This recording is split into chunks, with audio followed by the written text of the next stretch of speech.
وانا واقف دلوقتي في ميدان التحرير. في دلوقتي مجمع اهو، مجمع من ميدان التحرير اهو هناك.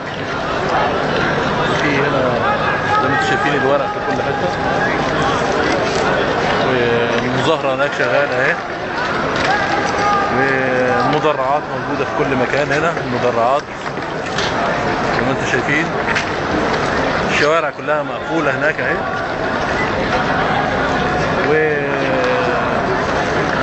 الشعب في حالة احتقان كبيرة. مش عارف ايه.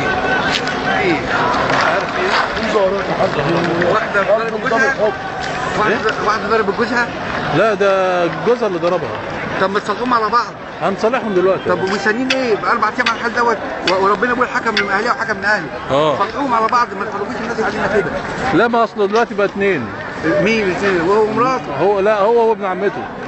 وايه دخل ابن عمته؟ ما هو ابن خالته اتدخل في الامر برضه. طب برضه صلحوهم ان شاء الله. صلحوهم صلح خير.